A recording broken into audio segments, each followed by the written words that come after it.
Welcome back to the podcast. I'm going to start with a couple of updates. So, we just had an incredible launch this past month for the sprint method, and it was our biggest launch to date. And if you're not familiar with the sprint method, or maybe you've heard me talk about it and wondering who it's for or what it really is, it is the system where you learn how to run 5-figure campaigns, $10,000 or more every time you fundraise from your laptop. So this is a very short cycle to bring in a huge amount of funding. So many of our sprint clients are doing this in 10 days. They're doing it in a week. They're doing it in 14 days. And it's really like life-changing amount of funding for so many organizations who have been chasing that level of funding, $20,000, $30,000, $10,000 in so many other ways that require so many more people, so much more time, so much more effort. And this is like unlocked something amazing. So we had a really great sprint launch, and I love our community in there. And one of the things that I noticed in this past sprint launch was it was really different from the launches that happened in last year for the same program. And the reason why I want to share this with you today is because I want to normalize it. Like the launch that you have, AKA the fundraiser you have, the campaign you have in Q4 is going to be different than the one you have in Q1. And there's lots of reasons. There's a seasonality to it, right? There's habits to it. There's also the cycle to it. There's also information and news that changes, right? And changes people's response. And I don't want you to let a campaign that goes out and you're like, yeah, we've done this spring campaign before. It usually raises $30,000. That's what I can count on. And you basically do the same things that you used to do. And maybe right out of the gate, the first few days, you have like a, oh crap moment. You're like, this feels different. And I don't want you to let that deflate you and have cause you to either retreat or freeze. Okay. Because I literally am an example of that. So the first right out of the gate on this sprint campaign, we opened enrollment for sprint and we had an amazing webinar, great people on the webinar, really good signups. It was all like checking the boxes. And the actual sales cycle was very different. And I just had to watch my thoughts. I had to watch my thoughts, the negative kind of spiral, and just go, okay, this is okay. We're in a different cycle. There's a shit ton of stuff happening in the world right now. There's a lot of people being pulled in different directions. And I'm going to keep going. I'm going to keep inviting people in. I'm going to keep launching this. And it turned out to be our best launch ever, like ever for this program. And we now have such an amazing group in there. And so I just want to share that with you because I don't want you to take your foot off the gas when you are faced with something where it's like apples to apples, year over year. You have this expectation and you are given plot twists. We are all given plot twists. And I just have learned to expect the plot twists and not make the plot twists mean that something's gone wrong. And here's my transition into the Purpose and Profit Club. The Purpose and Profit Club is a magical group of nonprofit change makers. These are where teams, leaders, and individuals join because they want the whole fundraising engine. Okay. It's like having a 360-degree strategist on retainer. So we meet weekly. We really look holistically at your fundraising and marketing strategy, your leadership, your coach. We coach on everything from your sprint campaigns, your online digital campaigns, and then bringing that fully into your ecosystem. So messaging audits, major gifts, upgrades, lapse donors, direct mail. We have a great group who are really focusing on converting their direct mail, but also syndicating their direct mail. So one of my clients, Michael, he just did an amazing direct mail piece. And we have a strategy. He came to coaching and I'm like, well, how else are we using that direct mail piece? And he was like, oh, so an entire strategy to actually get more longevity and conversions, meaning donations from just one little single piece of content. So I'm really excited for him. So we have another client that is experiencing the exact thing or a flavor of the exact thing that I did. 3, 2, 1. They're in the middle of a launch and it's gone differently than it has previously, right? And that's when coming to coaching is not only an amazing thing to sort of just like recalibrate what you're doing and where do we want to actually iterate? Where do we want to make sure that we might want to layer in another strategy, or where do we want to check to see where people may be getting confused? That's why I really love this program, because the plot twists are going to come, especially as your organization grows. So when your executive director and your development person are experiencing a plot twist, you can come to coaching and go, hey, we thought it was going to be this way. It's actually this way. Now what? And we have an entire strategy now after yesterday's coaching call where I'm like, they're going to hit their goal. They're going to hit their goal.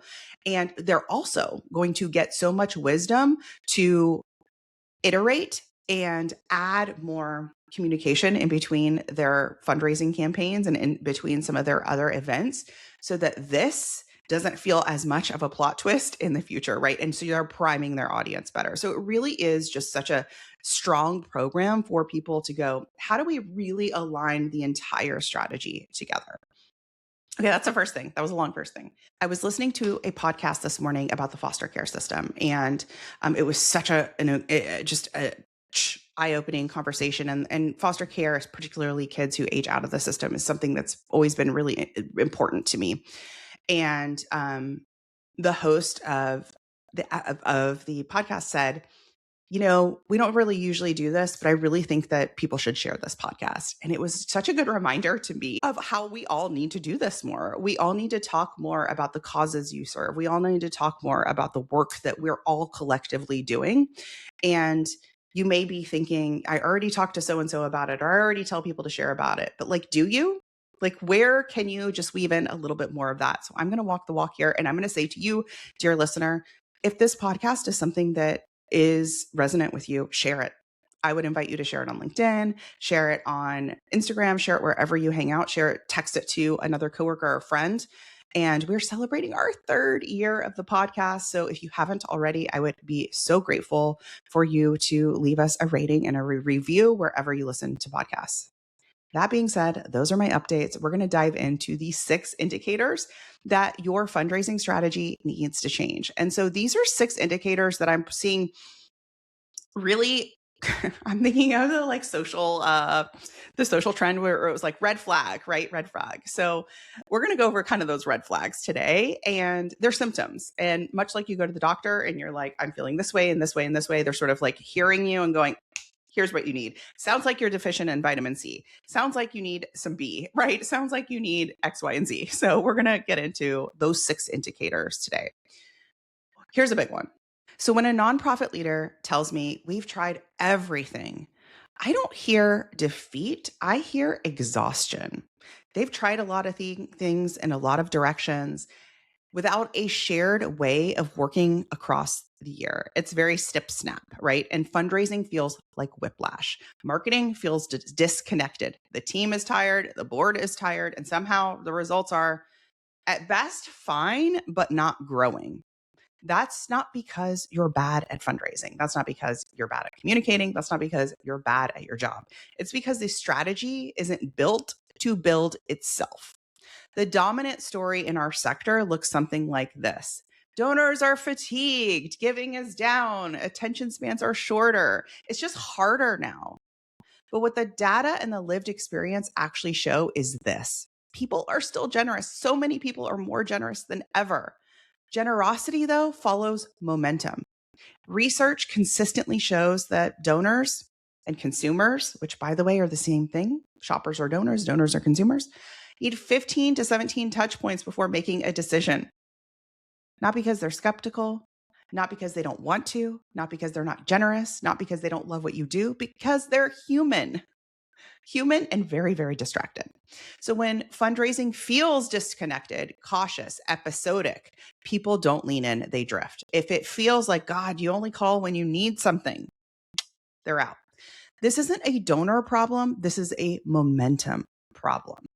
So oftentimes I'll see organizations get stuck here when there's not a shared operating system. So those teams kind of compensate, or maybe if you're a solo-led organization, you're sort of compensating with that feeling with more motion, right? So chasing the next idea, hopping from one strategy to another. So if you were like my client who launched a campaign and then I was like, it's not quite going how I'd expected. You abandon said campaign and you look for another shiny object. You start applying for grants. You start going, yep, maybe we should do the gala. 3, 2, 1. You might start to over rely on one thing that worked before and really kind of like squeeze it till it's just completely done. Default to what feels familiar because at least it's predictable. And over time, that creates burnout, internal tension, a quiet sense and frustration with like, why is this so hard? And inside the club, this is often where we need to begin. It's not with tactics, but it's really with reorienting people to move in the same direction again. Because right now, many teams look like one person rowing, one person swimming, and one person like adjusting the sail. Everyone is technically working and no one is aligned.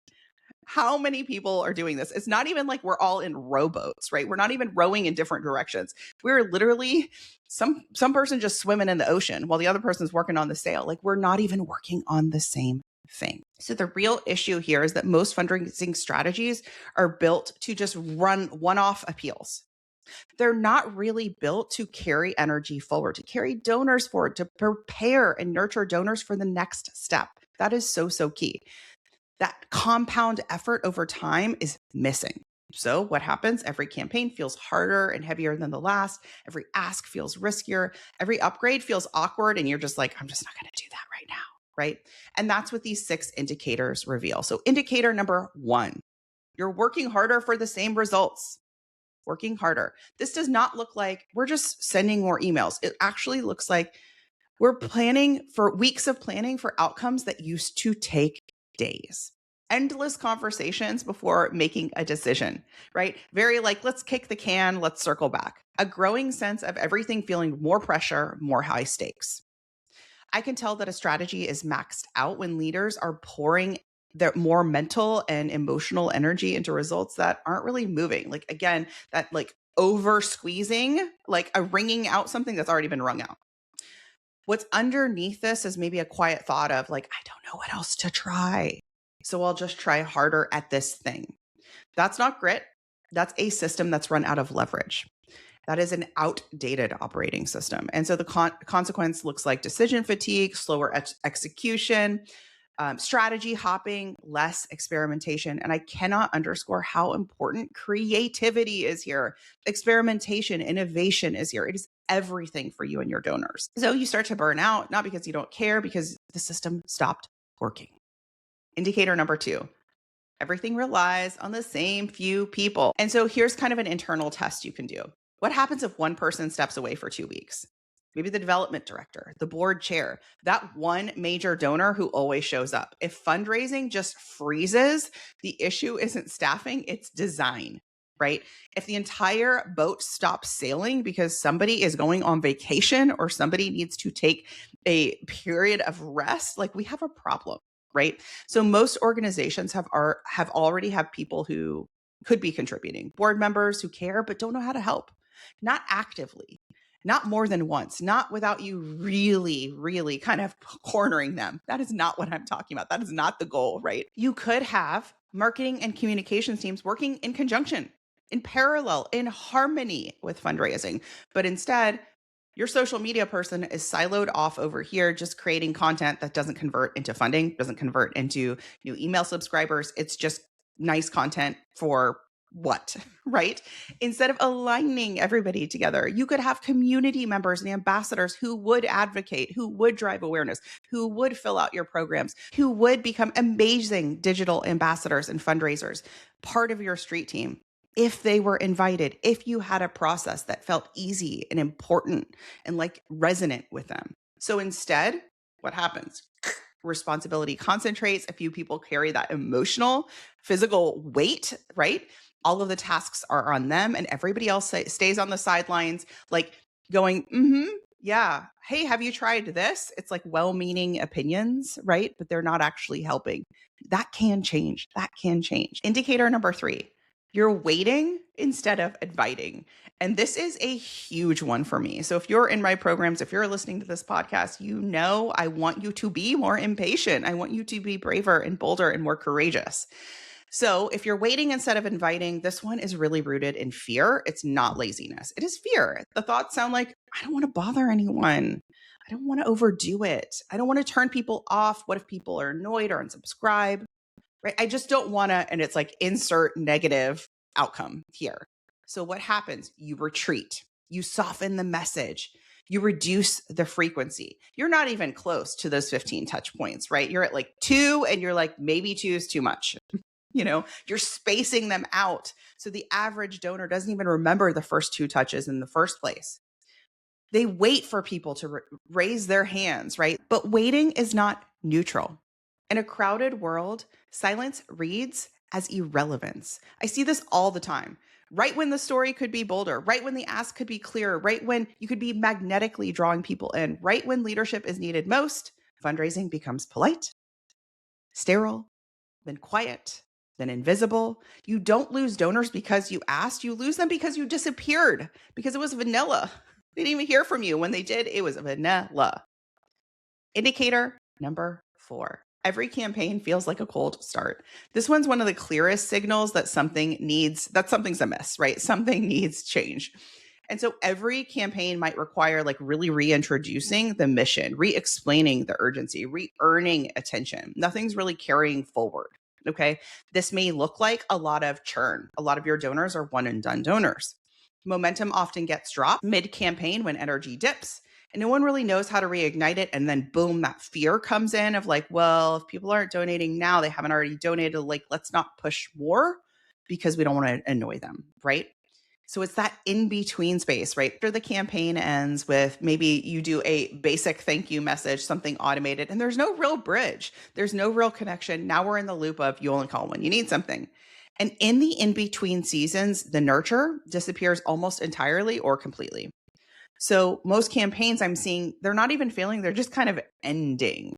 And when campaigns end without that handoff, the next one does feel like it starts at 0 because you haven't primed anyone. There's no, I call this like pregame. There's no tailgating happening, right? It's just like, imagine if baseball season and football season ran at the same time. This is hilarious. I'm doing a sports metaphor because I don't watch a whole lot of either. But let's just say I'm in Atlanta. So let's just say like one day you're watching like the middle of a Braves game, and then the next day they're like, watch this like end of a Falcons game, and then there's nothing. And then a month later, they're like, soccer, right? Watch Atlanta United, right? You're sort of like, who am I rooting for? Why am I rooting for? Wait, what's happening? You haven't developed any connection with the pitcher or the quarterback or anything. It's just very kind of fragmented. All right, 2 more indications left. Indicator number 5. You're asking for depth without building energy. This is where monthly giving usually breaks. This is big. Now, I know a lot of you are interested in monthly giving and should be. It's a really, really important factor for so many of our clients. But what I see is that organizations add a monthly option in the form, right? So an option to donate monthly, a quiet line in the appeal, a generic consider giving monthly, and then feel confused and frustrated when nothing happens. Where are the monthly givers, right? But the thing is, a monthly giving form is not a monthly giving campaign. Think about this. Just because I may accept Discover cards doesn't mean I'm actively acquiring Discover customers. You with me? Depth requires that preparation.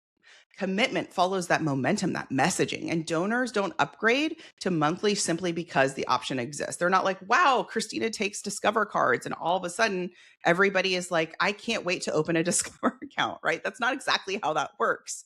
So what does that mean for your organization? That you really have to prime people into becoming monthly givers. And when that energy hasn't been built, the early asks do feel awkward. They don't convert, and you end up having a trickle instead of a flood of monthly donors come in.